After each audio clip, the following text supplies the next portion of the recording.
You're listening to the Sketchnote Army Podcast. I'm your host, Mike Rohde, the author of the Sketchnote Handbook and the Sketchnote Workbook. And this is the podcast where I chat with sketchnoters and visual thinkers and try to understand what makes them tick. Hey everyone, it's Mike Rohde. I'm here with Lai Chee. Lai Chee, it's so good to have you on the show. Welcome. Thank you very much. Thank you for inviting me. Yes, no problem. I've been excited to have you on the show, seeing you pop up all over the community. I see you in squares on Zoom calls. I see you in the Sketchnote Army Slack channel all the time. See you on LinkedIn a lot. So it's really good to have you on because I think you're one of the people that helps other people in the community, and I think it's important that we get to know people like you and get to know your work and why you do what you do. It just makes you're someone who helps the community just be better. So thank you for being on the show. And I guess my first question is, tell us a little bit about who you are and what you do. Well, my name is Lai Chee. I live in the Netherlands. I am a solopreneur, so I run my own business since a little bit over a year. And my core business is I design training for companies, mainly companies who have a supply chain. So you have sort of a context, what kind of companies, manufacturing, because I come from an environment like that and I know the dynamics in companies like that.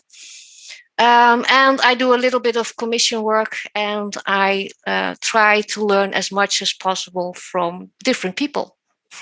Well, that's really great. And so how did you end up in this place where you are now, where you're a solopreneur, you're doing this training? I'm guessing because we see the visual work that you do, you must be integrating visualization into the training to make it unique. Tell us how you got to this place and how do visuals sort of play a part in the work that you do? Let's start with the solopreneur stuff. That's a funny story, but that was sort of by accident. I was planning to travel, but something like a pandemic hit us, and I had to change my plans. I didn't know how long it would take before the COVID was gone. Well, it took a very long time. So I was doubting about taking a freelance job or to look for a steady job. I decided for a freelance job, and the first thing that passed my way was, are you interested to design a training for us? So I was already drawing a lot, and I was talking about the training. That was also the first time that I did it with an external company, we didn't got each other very right. So I started to draw things to make it a little bit more clear. And at that moment, the whole world changed. So since then, I've been, first of all, the intakes I've been drawing because that goes a lot quicker. It's you can sell it because they're always decision makers. So when they see my drawing, I draw the intake. I do that afterwards to make it a little bit prettier. Then in their board meetings, they can decide. They see the drawing, and if you have a couple of people who want to have the same job and you are the only one with drawings, well, the choice is you are a little bit more unique than other people. Mm-hmm. So and also I capture the stories because it's in-house training. I capture their culture, I capture their stories, I combine it with the theory, but there's always their example. So if I put just one picture, an image, I do it in PowerPoint, one picture, one slide, and it will trigger immediately recognition. They recognize it, they understand what it is about, and they start talking. So I am more a facilitator trainer than that I am just sending messages. I try to facilitate conversation. So you sort of think of the company as the raw materials, and then you're realigning those raw materials in the new direction they wish to go. Yes. You're sort of helping them. That's really, really interesting. And it's great to hear that when you're up against other competitors in the beginning process that your drawing really sets you apart. And that's a really kind of a cool secret weapon. If you even want to call it a weapon, it's just a different approach, a different mindset that attracts them.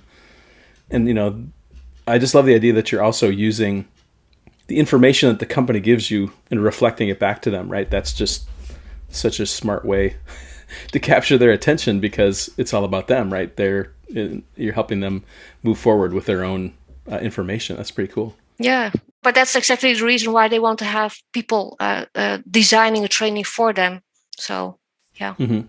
They need that outside perspective, I think, right? So they want to have someone see where are the good things that we're doing and where are the things where we need attention and improvement, because often it's difficult to see your own blind spots. So tell me a little bit before, up to the solopreneur, like let's say from university or from grade school, elementary school, like what were you like as a kid, and when did this visualization thing, has it always been there? Is it something you discovered, and how has that impacted your path to where you are now? I think it was always there, but I draw, and I created a lot of stuff when I was a child, and then at some point you lose it, like anyone else, and you just stop with it. But to be honest, I wanted to be a vet when I was little, but then I got allergic for any pets, any animals whatsoever. So after that, it never. Then I ended up here. But no. I just went to an office job. I studied leisure management. I studied a lot of things because I couldn't really I don't have a really passion. I like a lot of things. I like the process of learning, actually. I like the process. And when I have an idea what the process is about, I move to the next one. So this is who I am. And this is also why the solopreneurship really fits me, because I can just keep moving from one company to the other company and keep learning other things. I started, when did I started to discover the drawing again? I think maybe in 2016, I was looking for a team building exercise, and I found a company who did drawing for work. So we did the exercise. They had pizza and beer, so it was a great place just to draw and those kind of things. And that was cool. And since then, we also incorporated a little bit in our trainings and presentations a little. But in 2018, I purchased an online course with drawing for work, and actually it hit off from there. I did it a little bit and not really full time, but when the pandemic hit, everyone went online. I discovered also, of course, the Sketchnote Army, but the visual jams, all those kind of things. And everyone was trying to change their face-to-face business into the online business. So I think I was like 4 or 5 times a week in some sort of meetup. Yeah, that was incredible. And it also inspired me to do a lot more than just to draw a little bit. So I think that was the big change. The pandemic was the big change. So it sounds like the foundation was laid in 2016 when you rediscovered, with drawing for work, and then moved forward to sort of set you up. So when the pandemic did hit, then you had this foundation, which is really good to hear. So when you do the solopreneur work, what is your favorite kind of project to do? Like if you were to define favorite project, if you could define it before it showed up on your doorstep, what would you say would be the components that make you excited? Like when you see, this is the one I want, right? I don't know. I think anything that's related to people's dynamics. So this is why the training, I like the process of designing the training, because I work usually with a team. They give me input, they tell the stories, I capture the stories. But also in the meantime, we are, of course, when you are training someone, you need to have a message. But if the message is not clear, if the process is not clear, if you have like talking to 5 people and they all give a different answer, I don't know what to train. So we are improving those little things as well. So it's the whole combination of people, the stories, the drawing, of course, but also process improvement. I come from a process improvement environment. So that's also a little bit, my comfort zone. So there's a comfort zone part, there's a people part, and there is a new part. So I think that combination makes it really interesting for me. Do you find, here's a question related to all this stuff. Do you find that companies don't really realize what their process is? Or do some companies have it really clear and maybe some others don't? Or for example, they think they know what their process is, but in reality, it's maybe nothing like what they think it is. And what's a typical company like that way? I think some people know where to find the processes. Some people don't even know that it exists. And reality is always different. That's for sure. Reality is always different. And I would think that the big challenge with process is you could have the most beautiful process, you could have it documented, but if no one chooses to use it, either because they can't find it or it can't be internalized, it will just be another file in a directory somewhere on Microsoft Teams or Slack or whatever tool you're using. Maybe my question, and maybe this is part of your secret sauce, is how do you get people to internalize the process so they actually use it and it becomes part of what they do? Because I would think that would be the biggest challenge that you face is, and the frustration, like, I worked really hard to make this process work. I know it will work because I've listened to you. Mm-hmm. Is there something you do to help it become activated? You let them design it. Basically, I come from a lean environment. Okay. And you do the Kaizen events and you let them design it actually. So you facilitate it. And when you ask for the processes, everyone comes with documents and things. No. I want to see what you are doing. If you're walking to the copy machine, if you're going to that person, and actually what you do is to follow the whole trail. So now it's not possible, of course, in physical, but normally you would just follow the whole trail of where and what are you doing, and asking what are you doing, why are you doing that? And if you would skip it, what would happen? Would the world just collapse, or is someone not getting paid, or what's happening? Interesting. As a user experience designer, this is related to the work we do as research, where the reason why user experience designers just don't do surveys typically, or let people tell us what their process is, and we rather observe. So if the best way is to build the software, let's say it's software, could be anything, is to have the person use that tool and make them do tasks and observe how they react with the tool. What are they doing? How are they solving problems when they encounter challenges? How do they get around them? Because that's where you really learn. Because I think you discover that when you interview people and you ask them what they think, there's a little bit of, well, I should probably tell Lai Chee this thing because that's what's politically I'm told to say. But I don't really do that thing. I skip that part, right? Because it takes 2 weeks, and there's lots of paperwork, and I can just call John, and he'll take care of it, right? So I've got a whole bypass there that it may not be documented, but it exists, right? And for user experience, we do it more to observe, like, where are the pain points that we can improve on. Yeah, this is also when you physically start following the trail, you see exactly what people are doing. Yeah. It's sort of similar. Yeah. Yeah, it's got some related principles, I guess, in a way. That's really fascinating. I could talk about this a lot forever. Because it's really fascinating to me. But we have to keep on moving. Maybe we could have a separate chat about all this process stuff later. So we talked a bit about pandemic. It's popped up quite a bit. Right now as we record this, you are in lockdown. We are not in lockdown, at least not yet. So one of the questions that I've been doing now in the last couple seasons is, how do you deal with pandemic? What are the things that keep you upbeat and positive and take your mind off of not being able to go do what you'd like all the time? Yeah, for me, it's easy. I'm an introvert, so I completely flourish.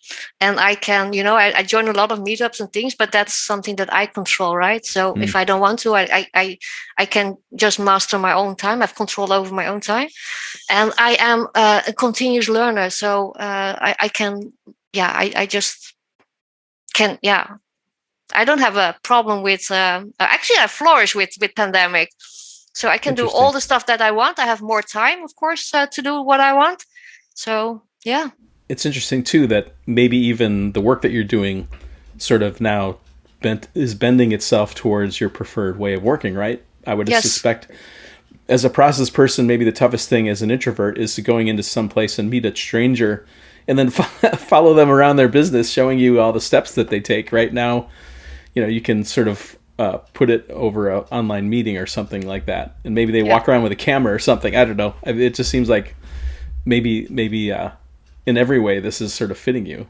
So that's really interesting. Are there any hobbies or anything that you like to do, sort of take your time when you're not doing training or learning yourself? Do you like bake bread or something like that? No. The last 1.5 years, I think I did everything with drawing, and I would not have drawn so much. And I took a lot of courses. I'm taking courses with Dario, but also the Visual Academy, and all the meetups are learning also those kind of things. So and also the software, of course, that is included with that. So yeah, I'm quite busy with that. And I also have a lot of Zoom meetings with friends now. So that's the things. I have a 6-year-old niece. I'm having whiteboard sessions with her. So we are going everywhere with in our imaginary world. So that's nice too. Well, that's a really cool idea, having a whiteboard session with young kids on Zoom. That's a really interesting idea. Something maybe someone can steal. Yeah, and they are so, because they have a lot of online schooling, they are completely used to that. Yeah, that's true. They're sort of adapted to it when necessary, now that it's necessary. Interesting. This episode of the Sketchnote Army Podcast is brought to you by Concepts, an infinite canvas sketching app built for tablets with a stylus, like the iPad Pro, Microsoft Surface, and Samsung Galaxy Tab. Concepts' infinite canvas lets you spread out and sketch in any direction. Everything you draw in Concepts is a flexible vector, so you can move your notes around the canvas or change their color, tool, or size with a simple gesture. Search Concepts in your favorite app store for infinite, flexible sketching. So, what I want to switch to now is to talk a little bit about the tools that you like. We'll start with analog first and then go to digital. We're talking like notebooks, pens, pencils, markers, anything like that. What are things that you like to use in the analog side that you can share with us? I use Micron actually, Micron. Fine liner with that's waterproof. That's my go-to tool. You have, of course, different brands, but I have Micron, and I also have the Neuland, the black one. So that's the other one. And for the rest, I like alcohol markers a lot. I always have a gray brush pen, so for the shadows. So that is a must. So those are the two must, and the colors it doesn't matter actually. Anything works. Yeah. Now, if you like alcohol markers, that might also mean you need thick paper or maybe specialized paper so that the marker doesn't bleed through, or maybe it's a sheet where you don't use the backside. What kind of paper do you typically like to use when you draw? Yeah, if I normally I just use the printer paper because actually I don't keep anything, so I just play around with it and then I throw it away. But if you want to keep it, then I just use the marker paper. Yeah, it doesn't bleed through. Yeah, they're specialized. There's a couple of brands, and in the show notes, I'll look for one that I've used.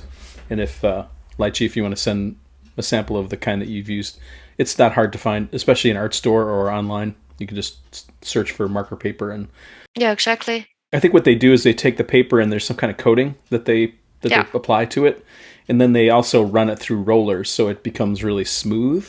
So I think with a marker especially, you get that smooth surface so you can lay down really smooth lines.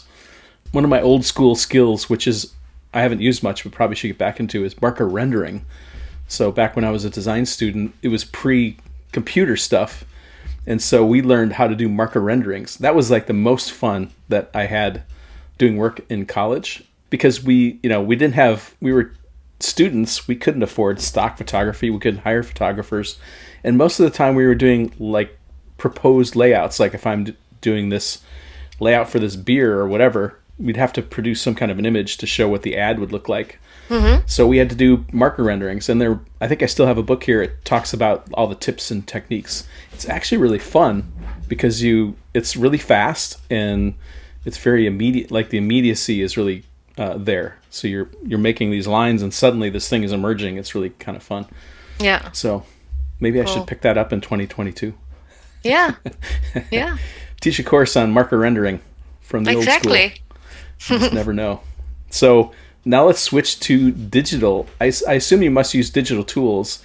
Do you have an iPad Pro and pencil? Do you use a Windows machine, like a tablet? What's your tool of choice? I have I used to work with a little Wacom. I'm never sure how to say that. I think it's Wacom. It's Wacom, yeah. I used to work with that on my PC, but now since a year I have an iPad Pro, and I only use the iPad Pro. Okay. And what are the Apple Pencil? What are the software that you like? What's your favorite softwares to use on that Apple? I use Procreate. Yeah, Procreate. Okay. Yeah, and for 2022, I'm trying to. It's on my list to do Affinity Designer. I saw something. Vector. I think Ian Barnard had some kind of a post just today about Affinity Designer. I think is that I assume that's vector based. Yeah. Or it uses some kind of vectors, right? So you have the ability to move some tidbits here and there. It reminds me a little of Concepts is another one that's like that, vector based drawing tools. Yes. Cool. And then for your online training, are there tools that you prefer to use for the online training? Maybe that's what I'm discovering is I've become as a trainer myself, as a teacher, I've had to really up my game on all the stuff, cameras and all kinds of things. So are there any tools that you use, either software or hardware, that you, now that you're doing this work remotely, like you couldn't live without these things, that maybe would tip someone off? Actually, no, because I'm not the trainer. I design the training. You're designing the training. I am not the trainer. Okay. Because that's a whole different profession. Yes. I usually run the pilots, but I'm not the trainer. Okay. Then I hand it over to someone internally. And therefore, I put it on slides. So I have a toolbox. Okay. I put it on slides. I put it on PowerPoint, and then they can run it themselves. Yeah. I see. So you're doing the drawing typically probably on either paper, iPad Pro, bringing it into a PowerPoint or some kind of a presentation, and they take it from there. Yes. Got it. Yes. Got it. Well, that's really cool. So one of the things I've been asking is for the whole life of the podcast is 3 tips that you might have for someone. And the way that I frame it for you is, imagine there's someone who's listening to the show. They are excited about visualization, whatever that might be. Could be sketchnoting, graphic recording, just drawing. But they feel like maybe they've reached a plateau and they just need a little inspiration to sort of start going up again, to start climbing again. What would be 3 things you might tell that person to encourage them? Could be practical, could be mindset, whatever you like. Just 3 tips that you would share with that person. So the first tip I would like to share is the 33% people rule. So you have to, 33% of the people are starters, for example. So you can help them, you can advise them, but in return, you get the questions. So you can reflect on them. We take things for granted and we never think about what we do. So then it gives you a momentum to think about. 32% is about peers. So I do, for example, challenges with peers. And then you held each other accountable. So that is a nice way to just keep growing. And of course, the other 33% is someone who is can be a mentor or a coach, and that can be on drawing, but it can also be in business, of course. It doesn't matter, whatever. If you want to be a solopreneur or you want to do a little bit of business with your drawings, make sure that you have someone who can mentor you on business or on drawing or whatever. I usually just take, for the drawing, I take courses from different people because you get feedback. If I show it to people I know, they say, yeah, it's a nice drawing. Yeah, it doesn't really help me. So I need really concrete feedback on things that I can improve. So that is tip number 1. Tip number 2, I always hear people say, yeah, I don't have time to practice icons, even the 20 seconds doodles in the Sketchnote Army. Apparently, sometimes it's a thing. That for me is a mindset thing. I see drawing as a reward. So if I do some task that I really do not like, I have at the end of the when I finish the task, the drawing is a reward. So that's a shift. So, or I see it as a little break, but I don't see it as a task. So that could help if you see it like that. And the third one is, post as much work as you can. I also had a little bit of an issue, or it was a huge barrier for me to start posting it on Instagram. I started over there. But actually, everyone, if you post it, people will notice you, especially if you want to go into that business. And people will find you and go into the communities, right? The 90% people rule. You will find people in the communities. I get so many nice contacts with people and different resources that I can check out. Or, you just learn so much. Those are 3 great tips. Yeah. I like the 33% rule. I have never heard that one. That's a really cool one. Yeah, and especially also in communities, there are always people that are starting and always people that are far behind. So, and you can learn from both. So there's no right. Now that you defined it, it's like I think back to all the communities or situations I've been. That's held true what you've said. I've just never thought about that number in my head. Yeah. So that's pretty interesting. And you can switch roles, of course, as well. I mean, sometimes I'm a mentor and sometimes I'm just a student. So yeah. I think it's good to be both, right? I like to take courses too, because even as a trainer, I learn, like a lot of times I'll even take a course to learn how do they deliver it? What are they doing that's different that I'm not doing? What little tidbit? Oh, I really like what they did there. And if I'm friends with them or I can reach out to them, I'll ask them about that and then incorporate that into my own training as a different way. So I think we're always learning from everything that we absorb, right? And then it's a matter of integrating that into our own practice, which is interesting. And I would say the other thing I love is treating drawing as a reward, like having a little bit of chocolate or something. Yeah, exactly. Yeah. That, and if you're someone who, like, I'm starting to read this book, Atomic Habits by James Clear, and he talks a lot about how the story, like who we believe we are, drives what we do. So I wonder, the other thing that I believe in is layering things together that make sense, that reinforce each other. So yes, let's say I had a really tough task. I have to go rake the leaves or something. I don't know, picking something up, something you don't want to do. But as your reward, you get 30 minutes to draw and 2 pieces of chocolate and a coffee.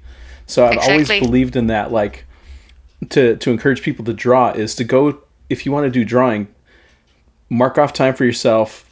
When you used to be able to go to your favorite cafe, order your favorite coffee, and get out your notebook and make it like reinforce it with all these other things that sort of layer up and make it like, oh, this is like a treat to me, right? So now they all get tied together.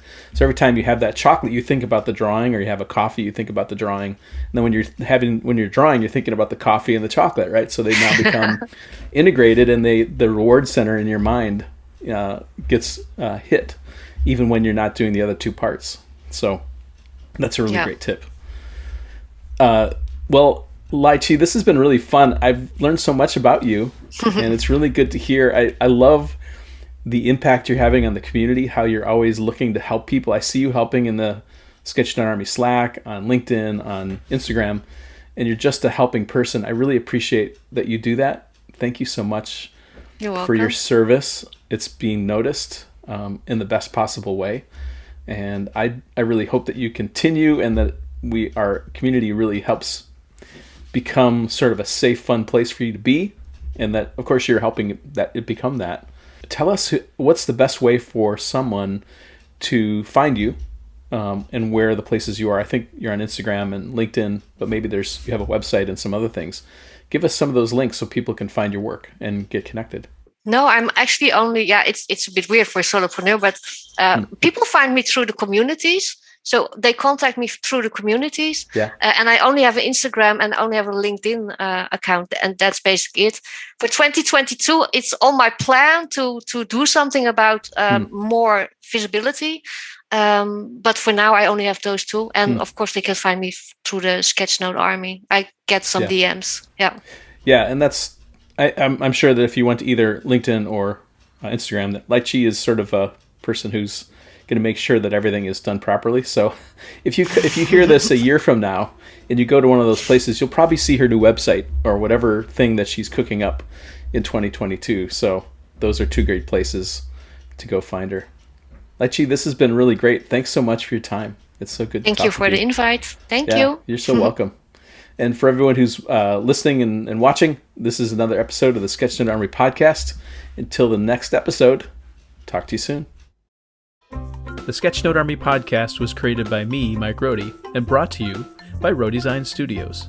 It's produced and edited by Alec Polianis of AMP Creative Studios.